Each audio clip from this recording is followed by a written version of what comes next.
In this video, you're going to learn how you can insert documents into MongoDB. Now, at the end of the last video, we touched on that briefly by using insert1 to insert our very first document, but in this video, we'll dive into insert1 in a bit more detail, and you'll also learn how you can insert multiple documents at the exact same time. This video also includes a challenge where you're going to have to insert some documents into a brand new collection. Let's go ahead and kick things off by continuing our discussion of insert1. As you likely guessed, insert1 is not synchronous. It is indeed asynchronous. Now, currently, we don't have a callback registered because it's not completely necessary for the data to actually get inserted. But it is necessary if we want to handle errors or confirm that our operation worked as expected. So this is something we definitely want to do in a production application. Right here, we're going to pass a second argument to insert1, a callback function, which is going to get called when the operation is complete. Now, the callback function for insertions gets called with one of two potential arguments. We either have the error if things went poorly, or we have the result if things went well. Now, the result contains some interesting information, including the operation result, so that's going to contain our data, as well as the unique ID that was assigned to the document. So let's go ahead and actually fill out the callback function down below to do something meaningful. I'm going to set up an if condition to check if there is an error. If there is one, I will return while printing a message like we've done up above for connection errors. And right here, I'll just say something like unable to insert user. Let's go ahead and spell insert correctly though. Now, if things did go well, the code down below will run, and we're going to dig into result. There's basically only one property on result we're ever going to end up using, and that is ops, O-P-S. This contains all of the documents that were inserted, in this case, just one. So let's go ahead and dump that to the console. Console.log result.ops. So right here, we are printing ops, which is an array of documents, in this case, an array with just one document inside.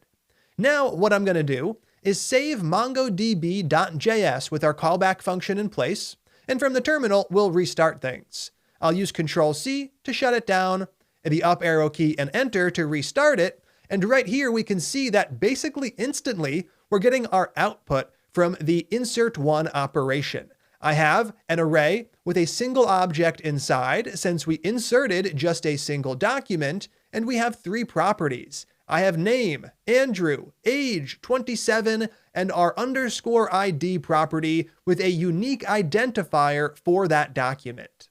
Now, if you're wondering how I knew that result has ops, this is where the API documentation comes into play. The documentation for this particular module, the MongoDB NPM module, is quite extensive and it's super useful. So over in the browser, we had pulled that up a bit earlier in the other tab. It was this documentation. On the left-hand side, we have all sorts of interesting things. So for example, if I scroll down to M, we have Mongo Client. If I click on that, we can learn how to use it. And one of the methods on Mongo Client is connect, which we already used. If I click on that, it talks about exactly how we can use connect. So we have the URL as that first argument. Then we have options as the second argument. You can see all of the options available right here and what exactly they do. And then down below, near the bottom of that list of options, we can see we also pass in a callback function. Now, for our purposes, using insert1, we don't want to look at Mongo Client. We want to scroll down to collection. When we go to collection, we're going to be brought over to the documentation for that. And under methods, we have all of the collection methods we can access, including the one that we've used, insert1. I'm going to click on that so we can view the documentation for it. We can see that the first argument is the document to insert. We've already provided that.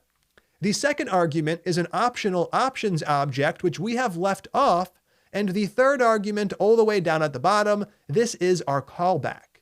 Now, if you want to learn more about how callback is going to function when using insert1, there's a link right here you can follow to see what arguments your callback is going to get called with. I click it, it brings me over to the documentation for that. I get an error, and I get a result. And those are the two arguments we've set up for our callback in insert1. So that is where these two come from. They come from the documentation. Now you're wondering what exactly is on result or error for that matter. Well, you can click those to see what you get. Right here, I'm going to click next to result to bring me over to the documentation for that. And here I can view the 5 properties I have access to when working with result, including the one we used, ops. I can see ops is an array, and that array contains all of the documents that have been inserted, and it lists out some various methods, including insert1, which is the one that we've just used.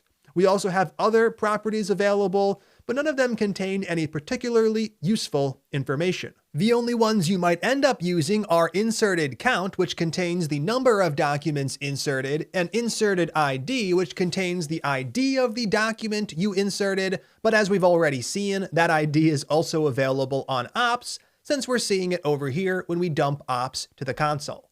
So this is insert1 in a nutshell. It allows you to insert a single document into a collection. Now we're going to go ahead and comment this code out, and we're going to look at how we can bulk insert documents. Instead of inserting just one user, we're going to insert 2 at the exact same time. For this, we will once again need to get a reference to the collection. That's db.collection, passing in the collection name. I still want to insert into that user's collection, so let's type it out exactly. Then, instead of using insert1, we're going to go ahead and use insert many. Now, insert many is also listed over in the documentation. So once again, we want to look at the documentation for collection, go to methods, and then go down to I for insert many, and it's sitting right here just before insert one. We can click that to learn how it's used. Right here, it expects the first argument to be an array of documents to insert. Then we have our options, which we're not going to specify, and down below we have our callback. So using the documentation, we can get a feel for exactly how this works. Over inside of mongodb.js, let's go ahead and use it.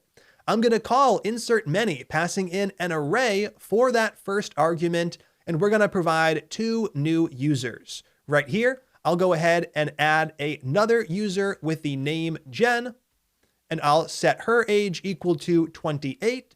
And then we can add a second object to this array to insert a second document at the same time. Right here, a second object, name, I'll go ahead and use Gunther. And for age, I'll go ahead and use 27. So the following insertion will insert 2 documents as opposed to just inserting the one.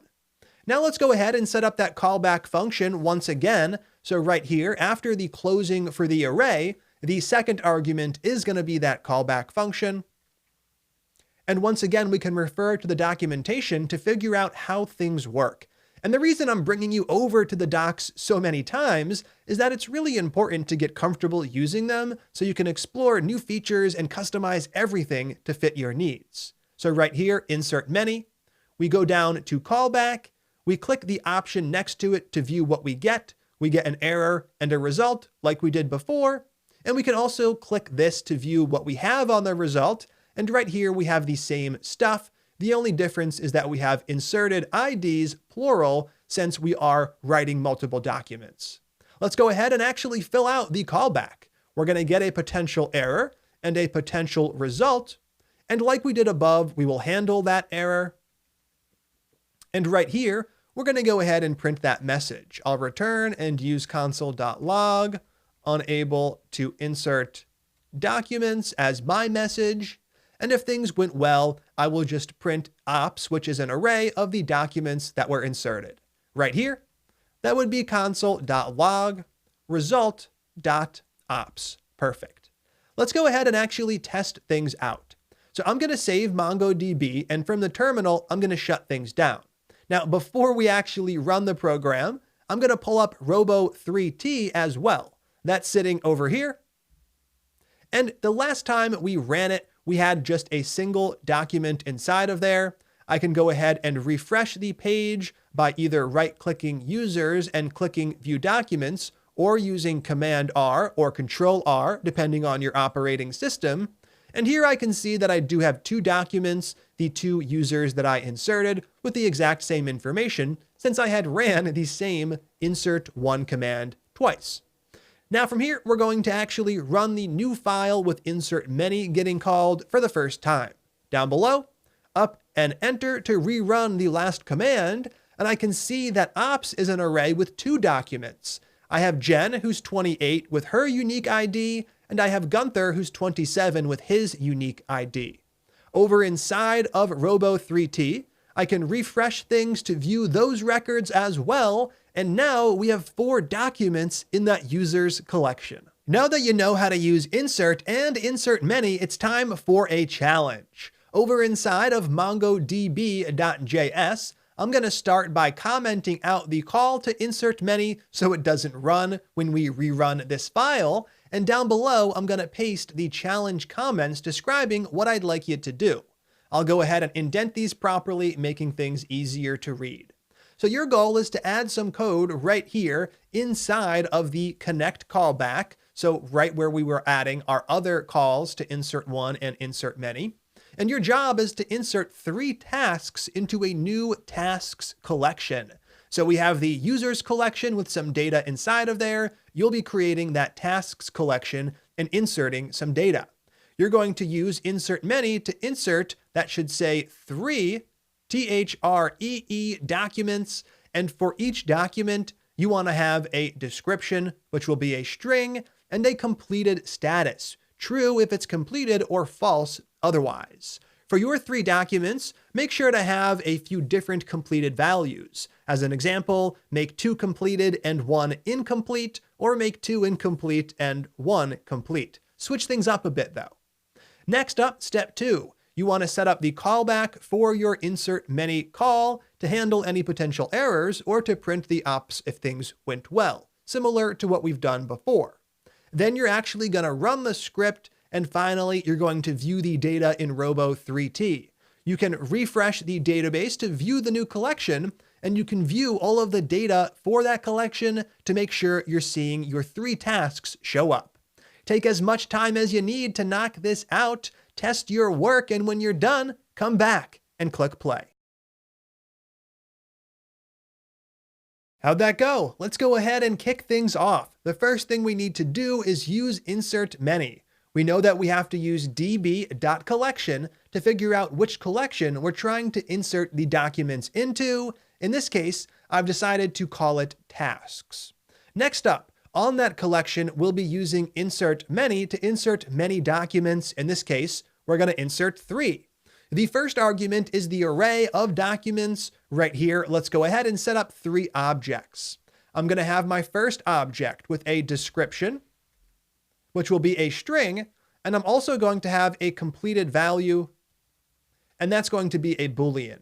True if the task is complete or false otherwise. Right here, let's go ahead and pick a task description for this one. I'll use something like clean the house, which we just did, so I can leave that as true. Then I'll go ahead and add a couple of other documents. So I have description. I'll go ahead and say renew. Inspection, I have not done that for my motorcycle, so that's going to be false. And one more document, the third document, description. I'll go ahead and say something like pot plants. I got some new plants for the office. Currently, they're not in their pots. I want to go ahead and fix that, but I haven't done it so far, so completed can be false. So here we have some dummy data. You could have picked any 3 description and completed values you liked. You did not need to have the same text as long as you had 3 objects with both description and completed. From here, we want to move on to step 2 and set up the callback to handle errors or to print the operation output.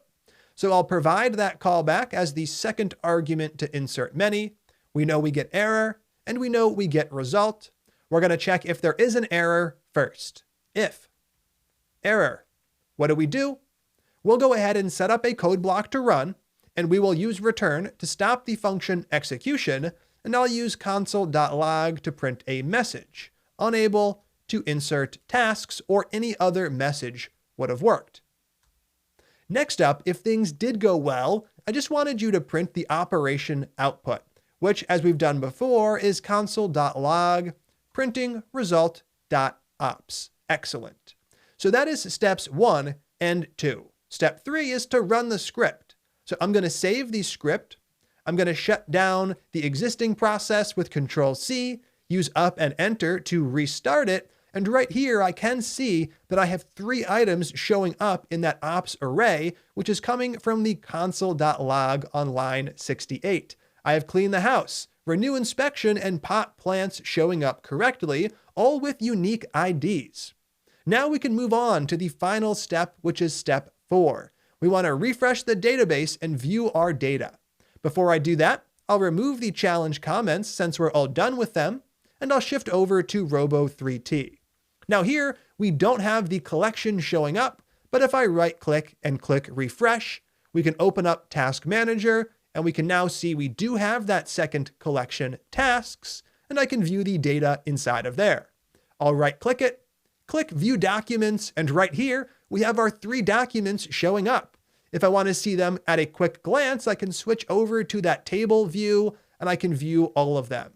I have IDs for all of them. I have the correct descriptions, and I have the completed values, everything showing up correctly.